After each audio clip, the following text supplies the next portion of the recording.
มื้อนี้มาเสนอเมนูอีกแล้วไปได้กระดูกอ่อนมาอันดับแรกก็สิทำการตำเครื่องเนาะโดยที่ใส่กระเทียมรากผักชีแล้วก็พริกไทยก็สิตำไปเรื่อยๆแต่บ่เอาละเอียดเนาะเอาพอหยาบก็พอโดยมื้อนี้สิมีแม่ครัวอิมพอร์ตมาจากยโส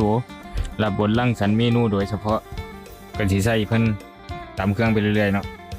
จนเอาพอดีพุ่นแหละบาดนี้ก็สิตัดภาพมาตอนมักแล้วเลยเนาะหน้าตามันก็สิเป็นแนวนี้แต่บ่ทันถอดยังเป็นตาแซ่บอยู่ทุกคนพอมักแล้วเขาก็ถิ่มไว้จะเข้าในระหว่างรอหมูมักก็สิมาตำบักทั่วแม่ครัวมันก็สิใส่บักพริก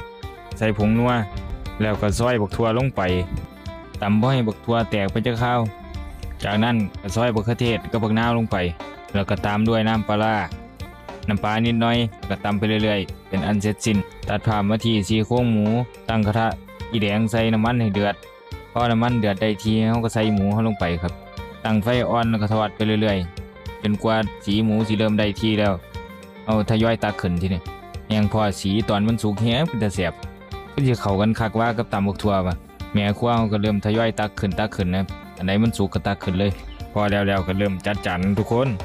เบิ่งหน้าตารวดผีเป็นตาแซ่บคักใส่ลงไปเข้าเกือบเบิดแล้วเนาะสองผัวเมียก้มหน้าก้มตาใส่เอาอยู่มับนี่โอ้แซ่บคักเด็ดสุด